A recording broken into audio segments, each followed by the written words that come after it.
Hammaga assalomu alaykum. Darslarimizni davom ettiramiz. Demak, bugungi darsimizda yana bir loyihani ko'rib chiqamiz. Mana bu yerda loyihani ma'lumotlari berilgan. Birinchi navbatda biz JSON fayl yordamida va Weather API yordamida Telegram bot yaratishimiz kerak. Telegram botimiz foydalanuvchilar kirib, countryni yoki cityni kiritganda, ya'ni davlat nomini yoki shu davlatni poytaxtini kiritganda, Telegram botimiz country name, capital name, weather info, population, flag, YouTube va Wikipedia linklarini foydalanuvchilarga yuborishi kerak. Bu darsimiz ham bir nechta qismlarga bo'linadi. Birinchi darsimizda JSON fayl bilan ishlashni o'rganamiz. Ikkinchi darsimizda Weather API ni yuklab olib, hozirgi bo'lib turgan ob-havoni qanaqa qilib o'zimizga olishni o'rganamiz. Va uchinchi darsimizda shu ma'lumotlarimizni botga yuklashni ko'rib chiqamiz. Demak, birinchi navbatda JSON fayl bilan ishlashni ko'rib chiqamiz. Mana bu yerda countries API degan JSON fayl mavjud. Bu faylni biz videoni ostiga yuklab qo'yamiz. U yerdan olib foydalanishingiz mumkin. Bu JSON faylda barcha davlatlar haqida umumiy ma'lumotlar berilgan. Biz hamma ma'lumotlarni ko'rib chiqmaymiz. Asosan bizga kerak bo'lganlarni ko'ramiz. Mana bu yerda commonning ichida country name berilgan. Pastroqqa tushadigan bo'lsak, mana bu yerda capital name berilgan va pastroqqa tushadigan bo'lsak, population va flaglar berilgan bo'lishi kerak. Mana bu yerda population berilgan, ya'ni aholi soni va pastida flag berilgan. PNG formatidan foydalanamiz. Shu ma'lumotlarni olamiz. Yana pastroqqa tushadigan bo'lsak, mana bu yerda name bilan boshqa davlat haqida ma'lumotlar berilgan. E'tibor berayotgan bo'lsanglar, bu yerda YouTube va Wikipedia linklar mavjud emas. Ularni o'zimiz qo'shamiz. Qo'shishdan oldin bizda mavjud bo'lgan ma'lumotlarni qanaqa qilib o'zimizga olishni ko'rib chiqsak. Buning uchun JSON ni import qilib olishimiz kerak. Import JSON. Undan keyin with open yordamida shu JSON faylni ochib olamiz. With open fayl nomini yozamiz. Countries API JSON. Undan keyin nima maqsadda ochmoqchiligimizni beramiz. R ni bersak, bu read qilish maqsadida, ya'ni o'qish maqsadida ochayotganimizni bildiradi. Undan keyin encoding ni beramiz. Uning ichiga UTF-8 ni beramiz. Buni yozishimizdan maqsad JSON faylning ichidagi ma'lumotlarni biz o'qiy oladigan darajada holatga keltirib bizga qaytaradi. Shuning uchun buni berib ketishimiz kerak bo'ladi va as file deb beraylik. Undan keyin biror bir data degan o'zgaruvchiga shu faylni yuklab qo'yamiz. JSON ni chaqiramiz. Uning ichidagi load funksiyasi bor. Bu funksiya biz yaratgan variable ga shu faylni yuklab beradi. Undan keyin fayl nomini kiritamiz. Mana biz faylni o'zimizga chaqirib oldik. Endi undan foydalanish uchun for I in. Endi buni print qilib ko'rsak bo'ladi. Print data deb turib dasturimizni ishga tushiradigan bo'lsak, shu JSON faylning ichidagi bizga barcha ma'lumotlarni qaytaradi. Mana bu yerda hamma ma'lumotlar berilgan. Kelinglar buni biroz yaxshiroq holatga keltirish uchun loopdan foydalanamiz. For I in data. Xo'p, qaysi ma'lumotni chiqaraylik? Print. Kelinglar country name'larni chiqaramiz. Birinchi navbatda bu yerda mana bu yerda name berilgan, name'ning ichida common berilgan, commonning ichida davlat nomi berilgan. Buni chiqarish uchun I ning indeksiga birinchi navbatda name ni beramiz.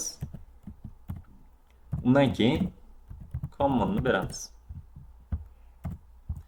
Va buni print qiladigan bo'lsak, bizga barcha davlat nomlarini chiqarib beradi. Mana bu yerda barcha davlat nomlari bor. Buni sonini bilmoqchi bo'lsak, buni o'chirib turamiz. Va pastdan print len data deb beradigan bo'lsak, qancha davlat haqida ma'lumot borligi chiqib keladi. Mana bu yerda 250 ta deyapti, ya'ni 250 ta davlat haqida ma'lumotlar bor bizda. Shu ma'lumotlarni o'zimizga keraklilarini qaytarib olamiz. Xo'p. Bu yerda davlat nomini olib bo'ldik. Buni yana ham yaxshiroq holatga keltirish uchun country name deb beraylik. Va undan keyin hop.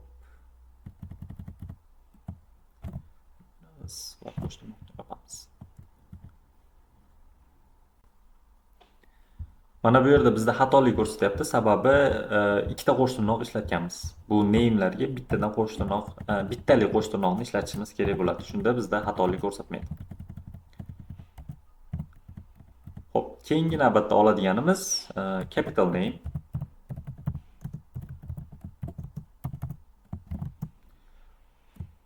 Bu ayning capital indeksida joylashgan. Undan keyin population'ni olishimiz kerak. Population'ni beramiz.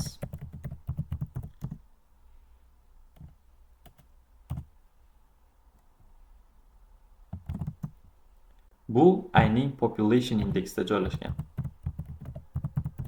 Population. Hop. Endi buni ishga tushiradigan bo'lsak, bizga kerakli bo'lgan ma'lumotlarni chiqarib beradi. Mana bu yerda xatolik beryapti. Sababi ba'zi bir davlatlarni poytaxti mavjud emas. Shuning uchun xatolik berayotgan bo'lishi mumkin. Uni keyinchalik tekshirib ko'ramiz. Mana bu yerda bo'lsa, bizga kerakli bo'lgan ma'lumotlarni hammasini chiqarib beryapti. Buni yaxshiroq ko'rinishga keltirish uchun mana bu yerdan /n berib olamiz va pastdan ham /n beradigan bo'lsak, yaxshiroq holatda chiqarib beradi. Mana country name, capital name va population'ni beryapti.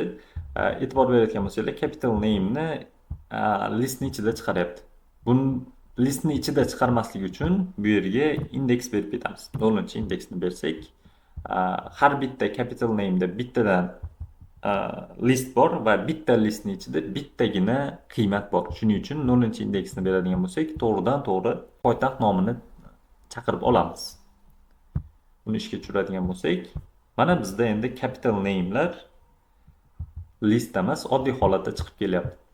Endi pastga tushadigan bo'lsak, mana bu yerda xato beryapti. Endi buni ko'rib chiqamiz. Ya'ni qaysi davlatlarning poytaxti mavjud emas. Buni hozircha to'xtatib turamiz. For I in data if capital not in I da bo'lsa print I. Bu har bitta davlat ma'lumotlarini ichida capital bo'lmasa, aynan shu bo'lmagan, ya'ni capital mavjud bo'lmagan davlatlarni bizga qaytaradi. Buni ishga tushiradigan bo'lsak, mana bu yerda 4 ta davlat chiqib keldi. Ya'ni shu davlatlarni poytaxti mavjud emas. Buni qanaqa qilib oldini olsak bo'ladi? Ya'ni qanaqa qilib xato chiqarmasdan ishga tushirsak bo'ladi? Buning uchun try except funksiyasidan foydalanamiz. Try hop. Mana bu yerda except key error beradi. Key error bo'lsa pass'ni beramiz. Endi bu bizga xato chiqarmaslik kerak.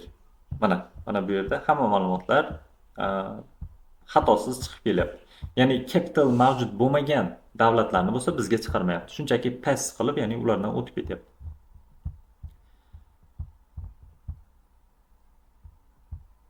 Mana JSON fayldan qanaqa qilib ma'lumotlarni chaqirib olishni o'rgandik. Endi shunga ma'lumotlarni qo'shishni ko'rib chiqamiz. Ya'ni biz YouTube va Wikipedia linklarini qo'shishimiz kerak edi. Buning uchun kelinglar links degan yana bitta dictionary yarataylik-da. Shu dictionaryga YouTube va Wikipedia linklarini qo'shib chiqamiz. For I in data deymiz. I ga links degan dictionary yaratamiz. Links. Va bunga bo'sh dictionaryni beramiz. Keyingi qiladigan ishimiz I ning linksiga Wikipedia link degan key beramiz. Bu key o'ziga value ni qabul qiladi. Wikipedia link. Va endi Wikipedia linkni ko'rish uchun Google ga o'tib olamiz va qaysidir davlatning Wikipediasini olaylik. Kelinglar O'zbekistonni olamiz.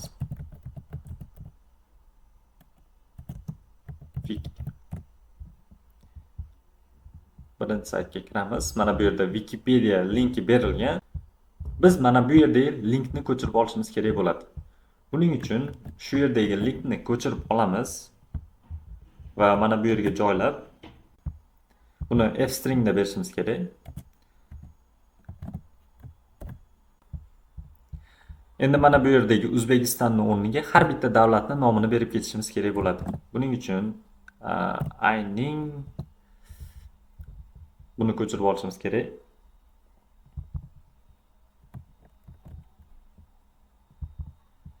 Va bu yerga joylaymiz. Endi bu bizga har bitta davlatning nomini oladi va buni Wikipedia link sifatida JSON faylga yuklaydi. Buni tekshirib ko'rishimiz mumkin. Hop. Print I links deb beramiz. Va dasturni ishga tushiradigan bo'lsak, mana bu yerda har bitta davlatni Wikipedia linklarini chiqaryapti. Mana bu yerda e'tibor berayotgan bo'lsanglar, ba'zi bir davlatlar bir nechta so'zlardan iborat, ya'ni bo'lingan bir nechta so'zlardan iborat. Bularni birlashtirishimiz kerak, ya'ni har bitta so'zni birlashtirishimiz kerak. Buni qanaqa qilib qilish mumkin? Yana Google ga qaytamiz va bu yerdan United States Wikipedia'sini qidirib ko'raylik. Va mana bu yerga keladigan bo'lsak, davlatlar agar bir nechta so'zlardan tashkil topadigan bo'lsa, har bitta bo'shliq joyga pastki chiziqcha qo'yib ketilyapti. Biz ham xuddi shunaqa qilishimiz kerak, ya'ni bo'shliq bo'lib qolgan joyga pastki chiziqchani qo'yib ketishimiz kerak. Buni bitta oson yo'li bor. Buning uchun mana bu yerga replace funksiyasini chaqiramiz va qachonki bo'sh bo'lib qolgan joy mavjud bo'lsa, unga bitta pastki chiziqcha qo'yib ketsin. Mana eski variantda agar qaysidir joy bo'shab qolsa, bo'sh joy bo'lib qolsa, unga pastki chiziqcha qo'yib ketadi. Kelinglar buni tekshirib ko'ramiz. Mana ko'rib turganlaringdek, bir nechta so'zli joylarni bo'sh joyiga pastki chiziqcha qo'yib ketyapti. Mana bu yerda, mana bu yerda. Endi e'tibor berib qaraydigan bo'lsanglar, mana bu yerda hali ham xatoliklar bor. Mana bu yerda qaus bilan berilgan ekan. Teparoqqa chiqadigan bo'lsak, mana bu yerda ingliz tili alifbosidan foydalanilmagan, shuning uchun qolgan so'zlarni olmayapti. Mana bu yerda ham. Endi 4 ta 5 ta davlatlarda shunaqa xato kamchiliklar bo'lishi mumkin, lekin e'tibor berayotgan bo'lsanglar, bu unaqa mashhur davlatlar emas. Shuning uchun bularni tek qo'ramiz, ya'ni bularga e'tibor bermaymiz. Shunchaki dasturimizni davom ettiramiz. Keyingi navbatda Wikipedia linkni oldik. Endi YouTube linkni olishimiz kerak bo'ladi. Bunga ham links deb YouTube link degan key yaratamiz. YouTube link. Bu yerga endi xuddi shunaqa qilib YouTube linkni olishimiz kerak bo'ladi. Google ga qaytib, YouTube ga kelinglar, yana O'zbekistonni qidamiz.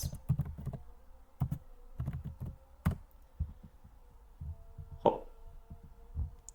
Mana bu yerda qaraydigan bo'lsanglar, yana shu linkni ko'chirib olishimiz kerak bo'ladi. United States deb qidiraylik. Sababi ikkita bo'shliqqa nima qo'shishni ko'rib olamiz. Mana bu yerda Wikipedia'da e'tibor berayotgan bo'lsanglar, bo'shliq joylarga pastki chiziqcha qo'yayotgan bo'lsa, endi YouTube linkida bo'lsa, plus belgisini qo'yib ketgan ekan. Biz ham endi shunaqa bo'shliq joylarga plus belgisini qo'yishimiz kerak bo'ladi. Bu yerga f-string yordamida linkni qo'yib olamiz va mana bu yerga buni ko'chirib qo'yamizda nuqta replace va bo'shliq joylarga plus belgisini qo'yib ketamiz. Endi print qilamiz. Print ayning links. Buni ishga tushirib ko'ramiz. Mana YouTube va Wikipedia linklar qo'shildi. Endi bu linklarni ustiga bosadigan bo'lsak, Google ga olib kiradi, ya'ni Wikipedia'ni saytiga olib kirib ketadi. Agar YouTube ga bosadigan bo'lsak, YouTube'ni saytiga olib kirib ketadi. Shunaqa.